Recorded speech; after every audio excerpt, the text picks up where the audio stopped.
തൊഴിൽ തട്ടിപ്പിനിരയായി ഒമാനിൽ കുടുങ്ങിയ മലയാളികൾ ഉൾപ്പെടെയുള്ള ഭാരതീയരെ രക്ഷപ്പെടുത്താൻ അടിയന്തരമായി ഇടപെട്ട് കേന്ദ്രമന്ത്രി സുരേഷ് ഗോപിയുടെ ഓഫീസ്. 6 മലയാളികളടക്കം 18 ഭാരതീയരാണ് ഒമാനിൽ കുടുങ്ങിയത്. സുരക്ഷിത കേന്ദ്രത്തിലെത്താൻ സഹായിച്ച ജനം ടിവിക്കും സന്നദ്ധ പ്രവർത്തകർക്കും തൊഴിലാളികൾ നന്ദി പറഞ്ഞു. മലയാളികളെ കൂടാതെ തെലങ്കാനയിൽ നിന്നും 9 പേരും UP സ്വദേശികളായ 3 പേരുമാണ് ഒമാനിൽ കുടുങ്ങിയത്. ഫെബ്രുവരി ആദ്യമാണ് ഇവരെ വെൽഡിംഗ് ജോലിക്കായി ഒമാനിൽ എത്തിച്ചത്. ക്ലീനിംഗ് വിസയിലായിരുന്നു യാത്ര. ഒമാനിലേക്ക് വിസ അനുവദിക്കുന്നത് നിർത്തിവെച്ചതിനാലാണ് ക്ലീനിംഗ് വിസയിൽ കൊണ്ടുപോകുന്നതെന്നും അവിടെ എത്തിയാൽ എല്ലാം ശരിയാകുമെന്നുമായിരുന്നു ഏജന്റ് തെറ്റിദ്ധരിപ്പിച്ചത്. ഞങ്ങളെ കൊണ്ടുവന്നത് ആർക്ക് വെൽഡിംഗ് ജോലിക്ക് വേണ്ടിയിട്ടാണ് കൊണ്ടുവന്നത്. ഇവിടെ വന്നതിന് ശേഷം ഇവർ നമ്മൾ പറഞ്ഞത് ഇവിടെ ആർക്ക് വെൽഡിങ്ങിന്റെ ജോലിയില്ല, നിങ്ങൾ ക്ലീനിങ്ങിന് പോകണം എന്നാ പറഞ്ഞത്.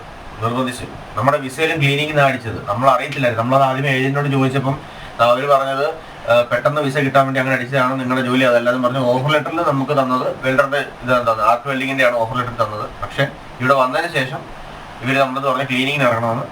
ശമ്പളം മുടങ്ങുകയും ജോലിക്ക് കയറാൻ കഴിയാതെ വരികയും ചെയ്തതോടെ ആശങ്കയിലായ മലയാളികൾ പരാതി നൽകുമെന്ന് അറിയിച്ചു. എന്നാൽ ക്രൂരമായിട്ടായിരുന്നു തൊഴിലുടമയുടെ പ്രതികരണം. എംബസിയിൽ നിന്ന് വിളിച്ചന്വേഷിച്ചതോടെ ഭക്ഷണവും താമസവും പോലും നൽകാതെ ഇവരെ ഇറക്കിവിട്ടു. ഇമെയിൽ അയച്ച് അരമണിക്കൂറിനുള്ളിൽ തന്നെ കേന്ദ്രമന്ത്രി സുരേഷ് ഗോപിയുടെ ഓഫീസിൽ നിന്നും ഇടപെടലുണ്ടായതായി ഇവർ പറഞ്ഞു. എംബസി കംപ്ലൈന്റ് ചെയ്തതിന് ശേഷം നാട്ടിലെ സുരേഷ് ഗോപി സാറിന് മെയിൽ അയച്ചു. സത്യം പറയാലോ, മെയിൽ അയച്ചിട്ട് അരമണിക്കൂർ പോലും ആയി. അതിന് മുമ്പേ തിരിച്ച് നാട്ടിൽ നിന്ന് ഇങ്ങോട്ട് കോൾ വന്നു. കാര്യങ്ങളെല്ലാം തിരക്കിയിട്ട് ഇതുപോലെ ചെയ്യേണ്ട കാര്യങ്ങളെല്ലാം ചെയ്തു തരാമെന്ന് നമ്മൾ സമാധാനമായിട്ടിരിക്കാനും പറഞ്ഞിട്ട് പിറ്റേ ദിവസം തന്നെ രാവിലെ എംബസി നമ്മളെ കൊണ്ട് വിളിപ്പിച്ചു. നമ്മുടെ കാര്യങ്ങൾ ഫോർവേഡ് ചെയ്തു. നമ്മൾ വന്ന ഏജന്റിനെ അവർ വിളിപ്പിച്ചു. ബാക്കി കാര്യങ്ങളെല്ലാം ചെയ്തു. സന്നദ്ധ പ്രവർത്തകരും ഇന്ത്യൻ എംബസിയും ഇടപെട്ടാണ് ഉച്ചയോടെ ഇവരെ സംരക്ഷിത കേന്ദ്രത്തിലേക്ക് മാറ്റിയത്. താമസിക്കാൻ മുറിയും ഭക്ഷണവും ഇല്ലാതിരുന്ന ഇവർക്ക് ജനം TV പ്രതിനിധിയെ ബന്ധപ്പെട്ടതോടെയാണ് സഹായം ഉറപ്പായത്. ജനം TVയോടുള്ള നന്ദിയും ഇവർ പറഞ്ഞു.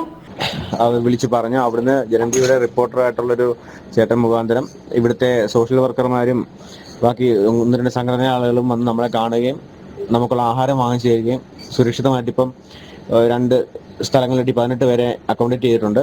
ഇനി 2 ദിവസത്തിനുള്ളിൽ എംബസിയിലേക്കുള്ള സകല കാര്യങ്ങളും അവർ നീക്കി തരാമെന്നുള്ള കാര്യങ്ങളും പറഞ്ഞിട്ടുണ്ട്. ജനം ഒമാൻ.